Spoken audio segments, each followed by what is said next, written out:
Hello everyone, today we will start chapter 7, Heat Transfer in Nature.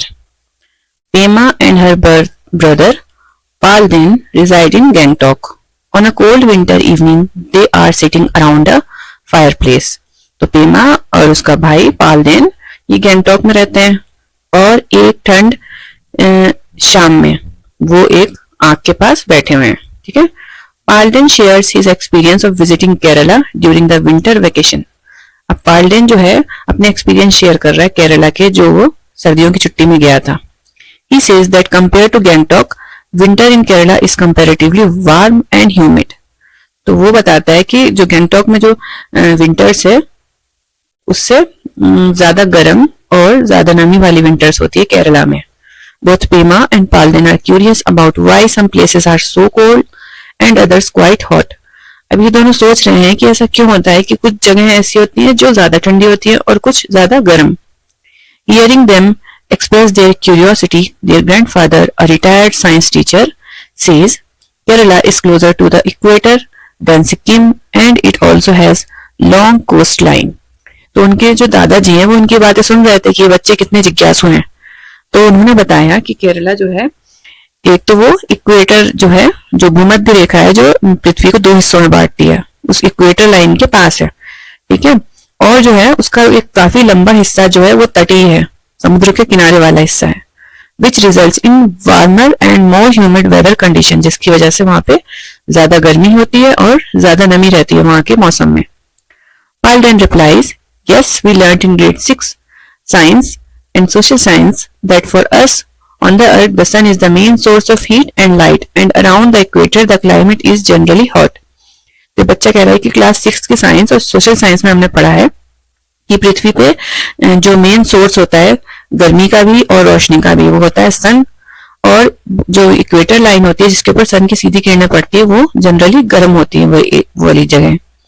As they are talking, Pema is keenly observing her grandmother cooking thukpa, a traditional Sikkimese dish, in a large metal pan. Pema asks, why are cooking utensils generally made of metals? अब जो है पेमा देख रही है कि उसकी जो grand mother है वो कुछ पका रही है, कोई सिक्किमीज डिश पका रही है जिसमें जो कि एक बहुत बड़े बर्तन में पकाई जा रही है. तो पेमा सोच रही है कि जो बर्तन होते हैं खाना पकाने के वो जनरली मेटल्स के क्यों बने हुए होते हैं. Palden immediately responds that they had studied in chapter The World of Metals and Non-Metals that such materials are good conductors of heat. तो पालदेन ने उसी टाइम पे जवाब दिया कि हमने जो चैप्टर पढ़ा था मेटल्स एंड नॉन मेटल्स उसमें बताया गया है कि मेटल्स जो होते हैं ना वो हीट के अच्छे कंडक्टर्स होते हैं, इस वजह से हम उनसे बर्तन बनाते हैं. How does heat get transferred in these materials? इनमें हीट का ट्रांसफर किस तरह से होता है. Let us perform an activity. ठीक है. Conduction of heat. This activity should be carried under supervision of a teacher or an adult. अब ये जो एक्टिविटी है वो आपको किसी टीचर या किसी बड़े के साथ ही करनी है. Take a strip of metal such as aluminium or iron about 15 centimeter long. Attach 4 pins to the strip with the help of wax so that they are arranged at nearly equal distance. As shown in figure 7.1. तो आपको एक लंबा aluminium या iron की strip लेनी है. ठीक है. जो कि 15 सेंटीमीटर लॉन्ग हो. उसके बाद आपको उस पर 4 पिन अटैच कर देनी है वैक्स की मदद से.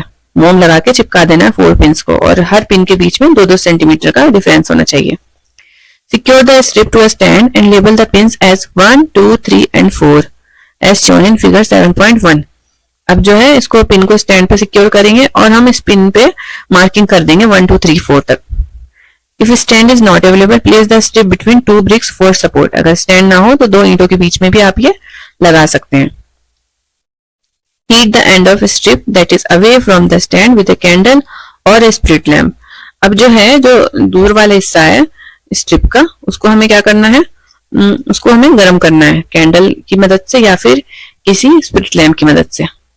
What will happen to the pins? Will they remain attached to the strip or will they fall? अब बताएं कि क्या होगा इन पिंस के साथ, क्या वो अटैच्ड रहेंगी या वो गिर जाएंगी. तो आपको अपनी ऑब्जर्वेशन इसमें रिकॉर्ड करनी है. Prediction, observation and reason for what you observe. You observe that the pin closest to the candle flame falls first. आप देखेंगे कि जो पिन कैंडल के सबसे करीब है वो सबसे पहले गिर जाती है. followed by pins 2, 3 and 4. Why does pin 1 fall before pin 2? Why did all the pins not fall together? अब आप बताएं कि सारी पिनें एक साथ क्यों नहीं गिरी, एक एक करके क्यों गिरी. From your observation, what can you infer? आप इससे क्या निष्कर्ष निकाल सकते हैं ऑब्जर्वेशन से. Do you think that heat is being transferred along the metal strip from the end that is being heated? तो क्या आपको लगता है कि जो हीट है वो ट्रांसफर हुई है मेटल स्ट्रिप में जो गर्म किया गया था उस वाले सिरे से दूसरे सिरे तक. As the heat travels along the strip and approaches a pin, the wax holding it melts and the pin falls. जैसे जैसे वो मेटल की जो रॉड लगाई हमने वो गर्म होती रहती है, वैसे वैसे जो पिनें हैं वो एक एक करके गिरती रहती हैं, क्योंकि वो धीरे धीरे पूरी जितनी लंबी पिन है वो पूरी लंबाई में उस हीट का ट्रांसफर हो रहा है. Here the transfer of heat takes place from the hot end of the strip to the colder end. जो गर्म वाला हिस्सा है जहां पे हमने कैंडल लगाई है वहां से हीट का ट्रांसफर हो रहा है ठंडे वाले हिस्से की तरफ जो हमने स्टैंड पे लगा रखा है. The process of heat transfer from the hotter part of an object to the colder part is called conduction. तो हीट का ट्रांसफर होना गर्म हिस्से से ठंडे हिस्से की तरफ क्या कहलाता है? Conduction. In this process, the particle that gets heated passes the heat on to its neighbors and so on. तो इसमें क्या होता है, जो पार्टिकल्स होते हैं जो गर्म हो चुके हैं वो अपनी हीट को अपने पास वाले पार्टिकल में ट्रांसफर कर देता है. However, the particles themselves do not move from their position. वो तो अपनी जगह पे ही है, जो पार्टिकल गर्म है वो अपनी जगह से नहीं हटा है, लेकिन वो अपनी गर्मी को ट्रांसफर कर देगा. Materials like metal that allow heat to pass through them easily are called good conductor of heat. तो ऐसे मटेरियल्स जैसे कि मेटल्स जो कि अपने अंदर से आसानी से हीट को पास होने देते हैं वो गुड कंडक्टर्स कहलाते हैं. Because metals are good conductors of heat, we use utensils made of metals for cooking. In solids heat transfer take place mainly through the process of conduction. जो सॉलिड्स होते हैं उनमें जो ऊर्जा का गर्मी का जो ट्रांसफर होता है वो उसका मेन प्रोसेस क्या है? कंडक्शन है. ठीक है, कंडक्शन के जरिए ही जो हीट होती है वो ट्रांसफर होती है. If we use a strip made of material like wood or glass in a place of metal strip to perform activity, the pins will not fall. Can you think of the reason for this based on our learning from the chapter The World of Metals and Non-Metals? अगर हम ये strip जो हमने लोहे की बनाई है उसकी जगह हम लकड़ी या कांच की बना देते तो फिर क्या होता? तब वो पिनें गिरती या नहीं गिरती? तो इसके बारे में आपकी जो थिंकिंग है वो बतानी है अपने प्रीवियस चैप्टर के हिसाब से जो आपने मेटल्स और नॉन मेटल्स के बारे में पढ़ा था उसको सोचते हुए बताना है. ठीक है, materials such as glass and wood do not allow heat to pass through them easily and are poor conductors insulators of heat. तो ऐसे मटेरियल जैसे कि ग्लास या फिर वुड जो कि अपने अंदर से गर्मी को पास नहीं होने देते वो पुअर कंडक्टर्स कहलाते हैं इलेक्ट्रिसिटी के, हीट के. Clay and porcelain are also poor conductors of heat. That is why tea or coffee kept in such cups stay hot longer. और जो क्ले होते हैं और पोर्सलिन जिसको हम चीनी मिट्टी बोलते हैं उसके जो वो जो होते हैं वो पुअर कंडक्टर होते हैं हीट के. तो इसी वजह से चाय और कॉफी को इस तरीके का कप में रख के पिया जाता है जिससे कि ज्यादा समय तक गर्म रहे. List of materials around you and classify them as good or poor conductors of heat. अपने आसपास के ऐसे कुछ मटेरियल्स के बारे में सोचना है कि जो मटेरियल्स हैं आपके आसपास में वो गुड कंडक्टर हैं या बैड कंडक्टर हैं. Woollen fabric trap airs in its pores, and as air is a poor conductor of heat, it reduces heat flow from our bodies to our surrounding. सर्दियों में क्या देखा आपने कि हम गर्म कपड़े पहनते हैं और कई तरह के कपड़े पहनते हैं. ठीक है, बच्चों को इनर भी पहना जाता है, फिर उसके ऊपर कपड़े पहनते हैं, उसके ऊपर स्वेटर पहनते हैं. तो क्या होता है कि जो हवा की लेयर होती है हवा भी इंसुलेटर का काम करती है. हवा भी जो है पुअर कंडक्टर है हीट का. तो इस वजह से जो जो हवा की लेयर होती है कपड़ों के बीच में या फिर वूलन फैब्रिक्स के बीच में जो हवा फंसी हुई रहती है तो वो पुअर कंडक्टर होती है हीट की, और इसकी वजह से जो बॉडी की हीट होती है वो बाहर निकलने से रोकते हैं इस तरीके के कपड़े, वूलन कपड़े. ठीक है, as a result we feel warm, और इस वजह से हमें गर्म महसूस होता है. Similarly, air trapped between the layers of clothing acts as poor conductor of heat and keep us warm. The presence of air between two thin blankets is the reason why we prefer them over one thick blanket to keep us warm. ठीक है, तो एक मोटा कंबल ओढ़ने से अच्छा है दो पतले कंबल ओढ़ें, क्योंकि इसके बीच में जो दो कंबलों के बीच में हवा की परत है वो एक इंसुलेटर का काम करेगी जो बॉडी की हीट को बाहर जाने से रोकेगी. ठीक है, is it possible to construct house that are not affected much by the outside heat and cold?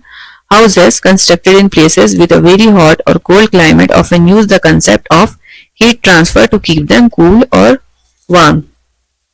क्या ऐसे घर बनाना पॉसिबल है जिससे कि बाहर की गर्मी या सर्दी का असर हम पर ना पड़े?